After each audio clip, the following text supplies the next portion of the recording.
ಎಲ್ಲ ಕನ್ನಡ ಪ್ರೇಮಿಗಳಿಗೆ ನಾವು ಇವತ್ತು ಆಲ್ರೆಡಿ ಹೇಳ್ದಂಗೆ ಬಂದಿದ್ದೀವಿ ಹಿಮಾಚಲ ಪ್ರದೇಶ ಅತಿ ಎತ್ತರವಾದ ಪ್ರದೇಶಕ್ಕೆ ನಾಕೋಲೆಕ್ಕೆ. ನಮ್ಮ ಜೊತೆ ಇದ್ದಾರೆ ನಮ್ಮ ಗೈಡ್ ಅಂತ. ಸರ್ आप नाम बताइए. हेलो जी, मेरा नाम अमन है और मैं स्पीति टूर में कैप्टन हूँ अभी उनके साथ. ಅಭಿ ನಾವು ಏನು ನೋಡ್ತಾ ಇದ್ದೀವಲ್ಲ ಇದನ್ನೆಲ್ಲ ಇವರೇ ಗೈಡ್ ಮಾಡಿ ತೋರಿಸ್ತಾ ಇದ್ದಾರೆ.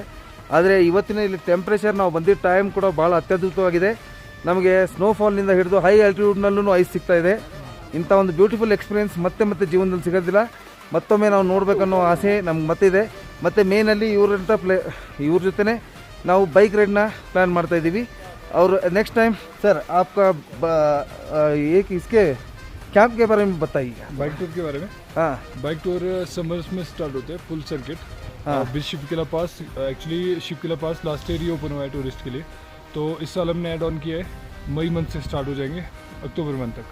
ನೋಡಿ ಮೌಂಟೇನ್ ಬಿ ಎಕ್ಸ್ಪಿಡಿಷನ್ ಅಂತ ಹೇಳಿ ಒಂದು ಹಿಮಾಚಲ ಪ್ರದೇಶದಲ್ಲಿದೆ. ನಾವು ಇವ್ರ ಜೊತೆ ಬಂದು ತುಂಬ ಒಳ್ಳೆ ಒಂದು ಎಕ್ಸ್ಪೀರಿಯನ್ಸ್ ಮಾಡಿದ್ದೀವಿ. ಹಾಗೆ ಮತ್ತೆ ಯಾರು ನಮ್ಮ ಕರ್ನಾಟಕದಿಂದ ಬರೋರು ಇತ್ತಂತಂದರೆ ಸರ್ ಅವ್ರ ನಾನು ನಂಬರ್ನೂ ಹಾಕ್ತೀನಿ, ಅವ್ರನ್ನ ಕಾಂಟ್ಯಾಕ್ಟ್ ಮಾಡಿರಿ ಮತ್ತು ಬರ್ರಿ, ಎಂಜಾಯ್ ಮಾಡಿರಿ. Thank you. ನಮಸ್ಕಾರ ಎಲ್ಲ ಕರ್ನಾಟಕದ ಮಂದಿಗೆ. ನಾವು ಇವತ್ತು ಬಂದೇವಿ ನಾಕೋ ಲೇಕ್. ಇದು ಎಲ್ಲಿ ಇರುತ್ತೆ ಅಂತಂದ್ರೆ ಶಿಮ್ಲಾದಿಂದ ಹಿಮಾಚಲ ಪ್ರದೇಶದ ಹೈ ಮೌಂಟೇನ್ ರೇಂಜಸ್ನೊಳಗಿರೋ ಈ ನಾಕೋ ಲೇಕ್. ಇಲ್ಲಿ ನಿಮಗೆ ಕಾಣಿಸ್ತಾ ಇದೆ, ಈಗ ಅಪೋಸಿಟಾಗಿ ಕಾಣ್ತಾ ಇರೋದು ಏನಿದೆ ಇದೆಲ್ಲ ನಾಕೋ ಲೇಕ್. ಇದರಲ್ಲಿ ಏನು ಸ್ಪೆಷಾಲಿಟಿ ಅಂತಂದರೆ ಈಗ ಇಲ್ಲಿ ಪ್ರೆಸೆಂಟ್ ಆಗಿರೋ ಟೆಂಪ್ರೇಚರ್ -27 ಡಿಗ್ರೀಸ್. ಇಲ್ಲಿ ಜನರ ಜೀವನ ಶೈಲಿ, ಇಲ್ಲಿ ಇಂಥ ಟೆಂಪ್ರೇಚರ್ನೊಳಗೂ ಜನ ಹೆಂಗೆ ಬದುಕ್ತಾರೆ ಅನ್ನೋದು ನೋಡೋದೇ ಒಂದು ಬಹಳ ವಿಚಿತ್ರ ಅನ್ನಿಸ್ತದೆ. ಯಾಕಂತಂದರೆ ನಮ್ಮಲ್ಲಿ ಒಂದು -17 -18 ಅನ್ನೋ ಲೆಕ್ಕ ಬಿಡ್ರಿ, 17-18ಕ್ಕೆ ಜನ ನಡೀತಾರೆ. ಇಲ್ಲಿ -17, ನಿನ್ನೆ ರಾತ್ರಿ ಅಂತೂ -21 ಇತ್ತು. ಅದರಿಂದ ಭಾಳ ಬ್ಯೂಟಿಫುಲ್ ಇದೆ. ಇದನ್ನು ನೋಡಬೇಕು, ಒನ್ ಟೈಮ್ ಜೀವನದಲ್ಲಿ ಎಕ್ಸ್ಪೀರಿಯನ್ಸ್ ಮಸ್ಟ್ ಮಾಡಬೇಕು. ಹಿಮಾಚಲ ಪ್ರದೇಶ ಎಸ್ಪೆಷಲಿ, ನಾನು ಕಾಶ್ಮೀರ ನೋಡಿಲ್ಲ, ಹಿಮಾಚಲ ಪ್ರದೇಶ ಅಂತೂ ಭಾಳ ಚೆನ್ನಾಗಿದೆ. ಈ ಸೀಸನ್ನಲ್ಲಿ ಬರಬೇಕಂತಂದರೆ ಯಂಗ್ ಪೀಪಲ್ಗೆ ಸಜೆಸ್ಟ್ ಮಾಡ್ತೀನಿ. ಸ್ವಲ್ಪ ಏಜ್ ಆದವರಾದರೆ ಸ್ವಲ್ಪ ಬರೋಕ್ಕೆ ಭಾಳ ಕಷ್ಟ ಆಗುತ್ತೆ.